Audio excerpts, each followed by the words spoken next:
Define ve arkeoloji videomuza hoş geldiniz. Bu videomuzda su değirmenlerinin karanlık odasından domuzluk nedir, çarkın altındaki ana kaya kasası ve savak taşlarındaki işaretlerden bahsedeceğim.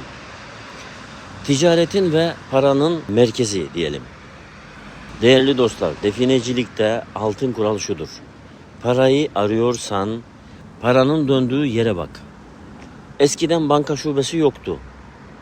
Bölgenin en zengin, en çok nakit para çeviren, ticaretin kalbi olan yeri neresiydi arkadaşlar sizce? Su değirmenleri. Köylü buğdayını getirir, payını bırakırdı. Tüccar malını getirir, altınını bırakırdı. Değirmenler geçmişin darphaneleridir aslında arkadaşlar. Ama değirmenci zeki adamdır. Parasını yastık altına, evine koymaz. Yani o suyun gücüne ve korkutucu gürültüsüne güvenirdi aslında. Neden böyle dediğimi şimdi anlayacaksınız. Bugün değirmenlerin en gizli, en korkulan ve girilmesi en zor yeri olan domuzluk bölgesini ve suyun sakladığı kasaları anlatacağım arkadaşlar. Domuzluk yani çark evi nedir?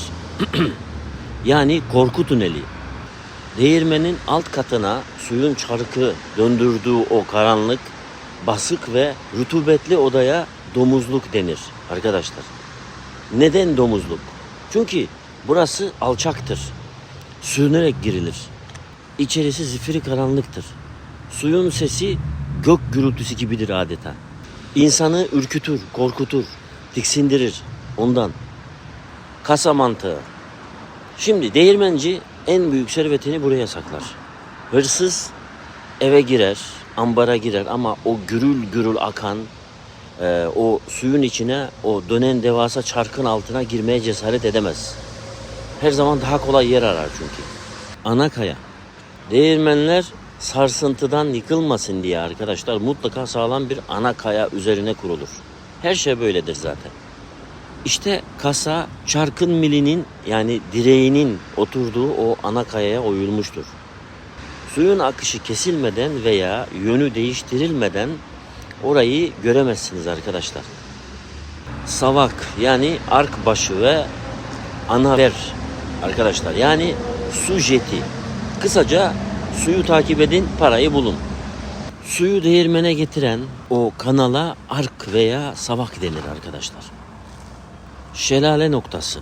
Şelale noktası. Arkın bittiği ve suyun o domuzluğa dökülmek için aşağıya doğru böyle düştüğü o nokta. Yani şelale yaptığı yer. Çok kritiktir arkadaşlar. Suyun döküldüğü yerdeki büyük blok taşların arkası. Orası ıslak saklama alanıdır arkadaşlar. Su aktığı sürece kimse oraya elini sokamaz çünkü. Savak kapısı. Suyu kesmek veya yönlendirmek için kullanılan kapak taşlarının yani savak taşları yuvalarına dikkat edin arkadaşlar. Bazen taşın kendisi değil, taşın girdiği o yuvanın içi kasadır aslında. Arkadaşlar anaver dediğim şey suyu çarka tazikli basınçlı bir şekilde fışkırtan dar ağızlığa anaver denir. Anaver taşının arkası veya altı diyelim, değirmencinin en sık kullandığı zula yerlerinden bir tanesidir arkadaşlar. Üst kat ve sofralık taşı.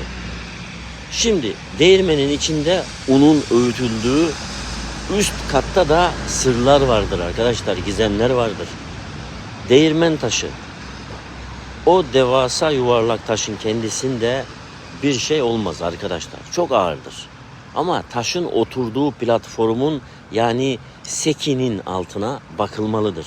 Sofralık taşı. Değirmencinin müşterileri ağırladığı, yemek yediği, hesap kitap yaptığı yerdeki sofralık denilen düz taşın altı günlük hasılatın, bozuk paraların ve ufak altınların saklandığı yerdir arkadaşlar. Burası adeta müjde yeridir arkadaşlar. Kolay ulaşılır. Şunu da videomuzu bitmek üzere, bitmeden şunu da söyleyeyim.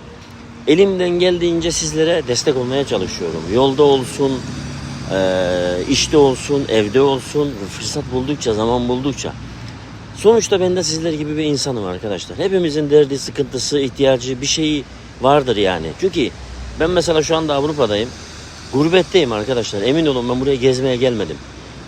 Benim keyfim yerimde olsa, her şey istediğim gibi olsa o güzel cennet vatanımı bırakmam arkadaşlar. Kimse bırakmaz. Ha gezmeye arada sırada belki gider insan ama hani bırakmaz yani. Onu demek istiyorum. O yüzden elimden geldiğince sizlere destek olma sebebim hani dediğim şey şu. İşiniz olsun. Hepimizin ihtiyacı var. O kadar emek ediyorsunuz. Bir şey bulmuşsunuz, gidiyorsunuz, uğraşıyorsunuz ki belki bir şey bulurum diye. Çoluğumuza, çocuğumuza faydamız olsun diye. Ben de ondan dolayı sizlere bir en azından elimden geldiği neyse onu destek olmaya çalışıyorum arkadaşlar. O yüzden siz de hani hiç olmazsa benim bu videolarımı yayınlara katılın, yayınları paylaşın, videolarımı paylaşın arkadaşlar. İnsanlara ulaştırın. Yani bizim aramıza katılan insanlar çoğalsınlar. Anlatabiliyor muyum? Kitlemiz çoğalsın. Çünkü tecrübeden tecrübeye fark var. Hepimiz için faydası var bunların. Onu demek istiyorum. Sizden ricam desteklerinizi esirgemeyin arkadaşlar.